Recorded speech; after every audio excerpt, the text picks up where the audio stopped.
Kawhi Leonard's going up, and Kevin Durant just took a big spill, and Kawhi Leonard skipped 22 games, and the NBA has been changed forever. The 82-game schedule has an expiration point because these superstar players are not going to play 82, and the NBA is going to have to adjust its schedule. Yeah, and I saw this coming. I think we all did. Now we're starting to connect the dots. Let's go back to LeBron James, who spends reportedly $1.5 million annually on his body. Let's just say he knows what his body's about. What did he start doing to the metrics? Becoming one of the slowest players in the NBA, despite being one of the greatest talents we've ever seen play basketball. That was a conscious effort. What did we see with teams start to understand? And even LeBron James made mention of this. What's the use of winning 73 games and you can't even win a championship? You didn't have enough at the end of the season. What does James Harden show us every postseason? There's a certain fatigue for going out there trying to win the regular season MVP instead of putting yourself in position for the finals MVP. Kawhi Leonard, by the numbers, has never played more than 74 games in his 8 seasons. KD has done that 7 times. As you said, one trajectory going one way, one going the other. Derek Coleman is cited in the article by Frank Isolo about how he may have started load management, but I wasn't in the NBA. Bruce, I played with Derek Coleman. You played with Derek Coleman, so you know what he said. Hey, Coach, I can give it to you when you need it most. You want it in practice or in the game? I give you the story that weed management, but go ahead. It was a little more than that load. A little more than the load. Bruce Smith, on the sidelines, Marv Levy, great coach sitting there.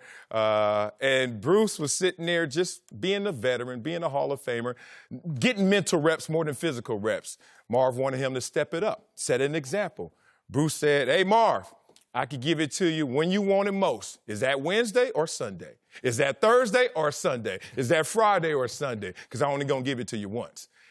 We realized what the point was. And that was 20 years ago. These players are understanding to run the marathon, you got to pace yourself. And it's going to be a smart play and a change going forward. The issue I have is that there's a negativity around load management. Like these guys are trying to get away with something or that they're trying to cut corners. And that's where I take exception to the comparison to Derek Coleman.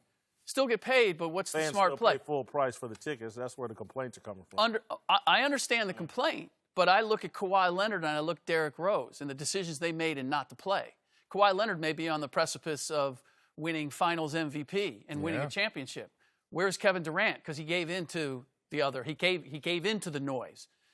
So I don't buy that. The problem that I have is the game has changed. Yes. The game is played at a much faster pace with greater athletes. Right. There are more possessions. There is more being asked of these guys on a nightly basis from a physical standpoint that, whether you want to call it load management or whatever, to equate it with Derek deciding, you know what, I'm not up for shoot-around, I'm not up for practice, I'll be ready for the games, trust me on that, is different than this. This is a matter of survival. We're seeing it. We're seeing these guys spend more money and do more conditioning than ever before, and still breaking down physically. That tells me that the game is asking more of them, and we need to be smarter in what we ask them to do. And Rick is absolutely right. The game has changed. Now we hear this term, pace and space. Okay, when I played, some 20 years ago, there was an off season. The NBA is a year-round workload now, right? We're going to go straight from the playoffs. We're going to go right to Summer League. Everyone's talking about grind, and they got to work out in the summer. Yeah. Taking time off is part of your recovery. Recovery, right? Resting is part of the recovery process. And when you have these people playing all the time and there's no time off, this is what's going to happen. So, when we played, our summers were our summers. We took that time off because we knew we were going to play deep in the playoffs. But now everyone is playing, and the game is so much faster than it was 20, 25 years ago that you're seeing it. And I'll say this. The way these kids play, crossing over, step backs, those things take its toll. The body wasn't made to do that. Okay, Derrick Rose and Russell Westbrook, when I played, I was 165 pounds soaking wet. These kids are 205, 210 pounds doing the things that the body shouldn't be doing at the point guard position. These guards are playing over the top. Kevin Durant is 7 feet. Bringing the ball up. Bringing the ball. Offense. Porzingis and these guys are doing things that we just didn't see 7-footers do, which now is putting stress on the body that we just don't know. Yeah. And these kids are ahead of the science because we don't know what they're doing physically. That's a hell of a point, because just think about all the 7-footers in your era and before. Kareem Abdul-Jabbar wasn't called. And you waited for him to get down. Exactly. Leading them, right? He wasn't in frame. Very deliberate steps, and then you take the sky hook and trot back down the other way. Right. And so the game is, again, I want to go back to, though, can the 82-game season survive this? We've already heard Adam Silver hint that some adjustments may be coming. I think it's inevitable. Well, to your point, in the rigorous game we have as a team sport, football, there was an off season when I was drafted. It was a mandatory minicamp. That's it. They've added voluntary minicamps. They added OTAs and all these coaching sessions. That has taken its toll to the point where they now made a rule change: no consecutive full padded practices.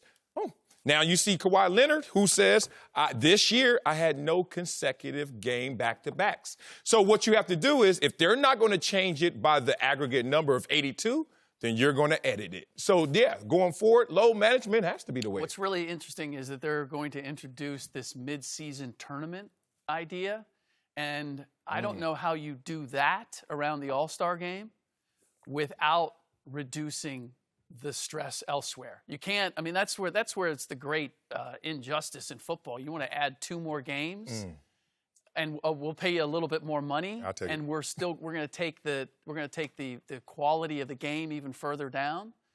That's what the NBA, I hope, is smart enough to say, yeah, we want to do more. We want to have more entertainment. We want to have more competition. Okay, but you have to take something away if you're going to add something. They're going to take games away eventually, in my opinion. And BJ, being an agent, will players accept perhaps a little less money for less games? Well, I don't think the players will want to accept that, but I think that will be the main goal for the owners, is to say, yeah, well, it'll be like that will be the negotiation with the union, right? As an agent, of course, you don't want that to happen. As a player, the players don't want to give up money, but I think that will be the core of the negotiation of saying we will take away the games if you take less money, and I think that will be negotiated. And so if I'm Kawhi Leonard versus Jerbico or Repco for Golden State, I have 2 different perspectives on that. Because Kawhi Leonard's going to make $35 million a year, let's say. Right. Okay, now I'm going to make 31. It could be, he may make $2 million and have to be cut down to $1 million. That's real money. So there'll be some.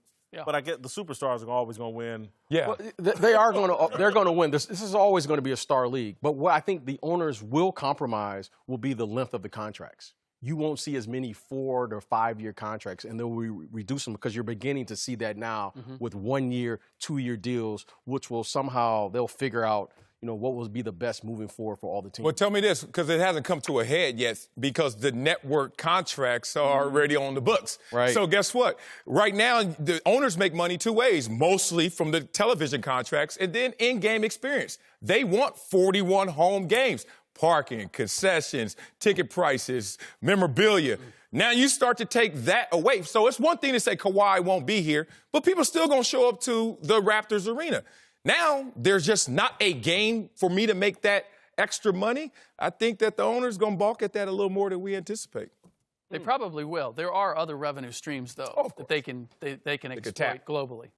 Thanks for watching. Subscribe here to get the latest from the show.